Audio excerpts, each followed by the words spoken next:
C'est un deuil qui a marqué la France entière, alors qu'il venait de sortir son légendaire tube Le Paradis Blanc. Michel Berger s'est un jour effondré après une partie de tennis dans sa propriété de Ramatuelle.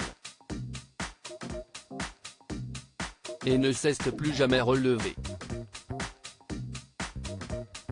À 44 ans, le chanteur venait de succomber à une crise cardiaque et laissait derrière lui une femme brisée, France Gall, ainsi que 2 enfants, Pauline et Raphaël.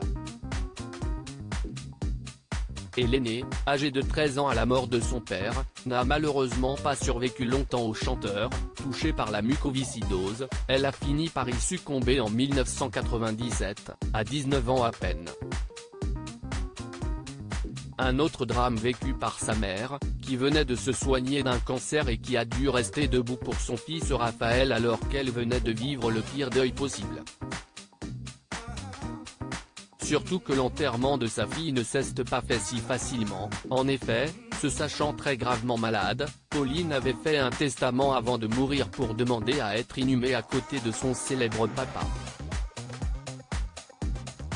France Gall avait alors dû demander à sa belle famille de déplacer le corps de son mari jusque dans le caveau des Galles, à Paris.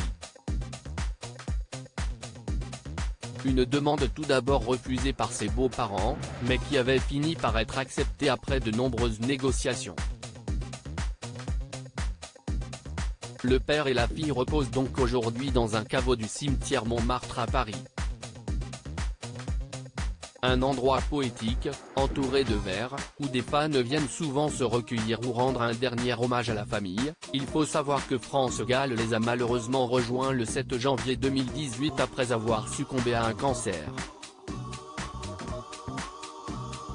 Leur fils Raphaël, aujourd'hui âgé de 41 ans, fait également partie du métier désormais, mais pas question pour lui de se mettre en lumière.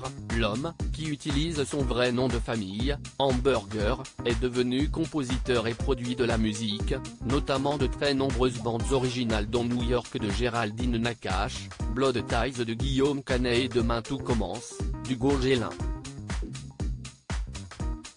Très discret, il aurait partagé la vie de Cécile Cassel, une autre fille de « mais l'on ne sait pas plus aujourd'hui ».